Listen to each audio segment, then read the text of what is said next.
Have you ever felt like you're wrestling with problems that are just completely unique to our modern world? Well, what if I told you that a 2,000-year-old collection of stories holds a mirror right up to our deepest anxieties? Today, we're going to crack open a set of ancient Buddhist parables, but not as religious texts. No, we're looking at them as this incredible series of profound psychological case studies that are honestly startlingly relevant today. So, this is our source material, an amazing collection put together almost 2 millennia ago. And you should think of it less like entertainment and more like a map for navigating the really tricky terrain of the human mind. It's just filled with these stories that were designed to shock, to surprise, and ultimately to awaken. Because back then, these stories were already tackling the big questions, right? The exact same ones that can keep us up at night even now. Things like, what is truly valuable? And where does our suffering really come from? Okay, let's dive into this. First up, we're going to tackle our modern obsession with value. We're going to challenge our ideas of what it even means to be rich or poor. So this first parable starts with a bit of a puzzle. There's this man who, by every external measure, has nothing. He's destitute, and people are ridiculing him for his poverty. But instead of feeling shame, he just confidently declares that he is, in fact, the wealthiest person around. I mean, how could that possibly be? Well, his answer shows he's operating with a completely different kind of currency. For him, the ultimate assets aren't sitting in a bank account. They're things like a healthy body, a mind that's free from just endless wanting, and this deep sense of inner peace. Okay, that's a nice idea, but how do we really get that into our heads? How do we internalize it? Well, this next story, a far more dramatic one, about the legendary King Ashoka, it offers a really powerful lesson. You see, the king had this high-ranking minister who was just deeply offended that the king would bow to Buddhist monks.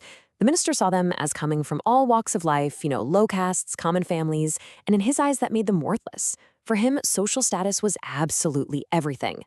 So the king, instead of arguing, he came up with this disturbing and, frankly, unforgettable lesson. He ordered his minister to go out and acquire the heads of 4 different animals, and also the head of a recently executed criminal, and then try to sell them all at the market. So what happened? Well, the animal heads sold pretty easily, but the human head, no one would buy it. When the minister then offered it for free, people were disgusted. They cursed at him and ran away, completely repulsed. It had less than 0 value. And the king's lesson here is just unforgettable.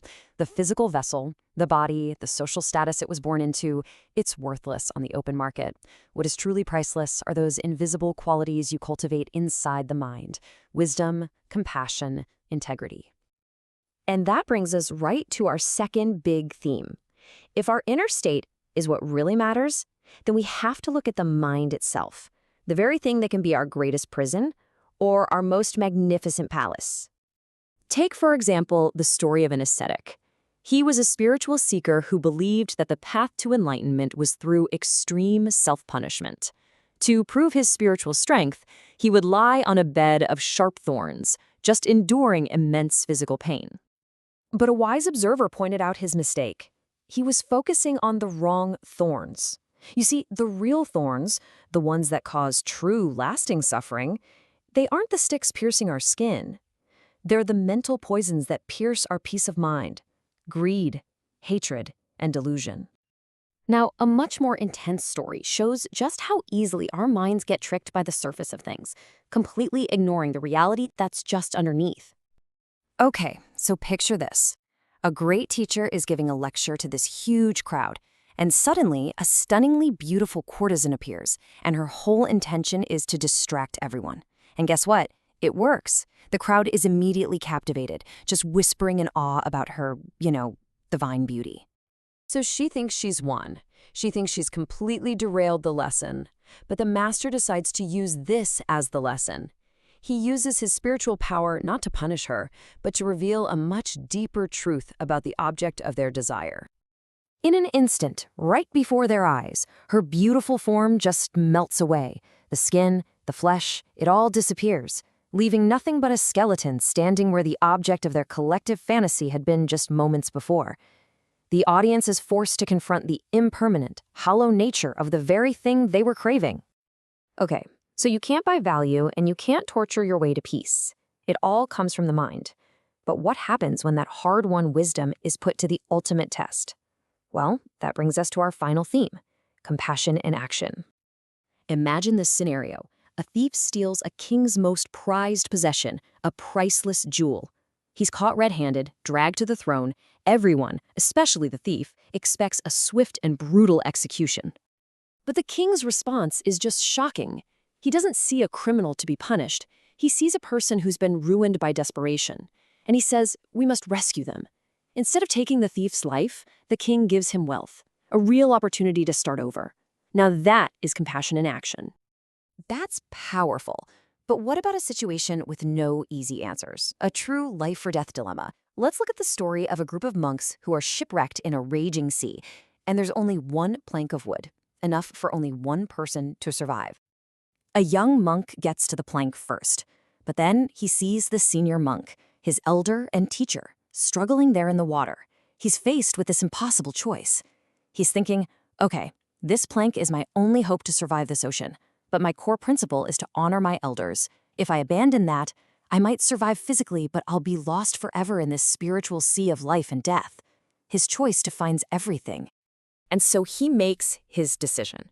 He pushes the plank over to the senior monk, sacrificing his own life. It is the ultimate demonstration that for him, the principles he lived by were actually more valuable than life itself.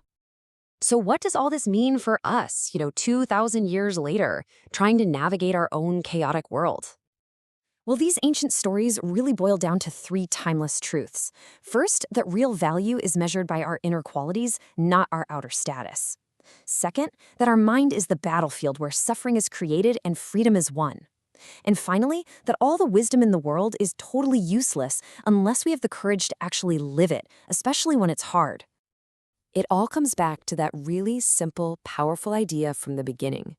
In a world that is constantly screaming at us to want more, to be more, to have more, maybe the most radical act is to realize that we already have the ingredients for true wealth right inside us. So I'll leave you with this question, one that's inspired by King Ashoka's test. In our modern marketplace of ideas and careers and social media, what's the worthless head? That thing based on status or appearance or external validation that you're working so hard to sell. And what's the priceless virtue inside you that you might be neglecting? Definitely something to think about.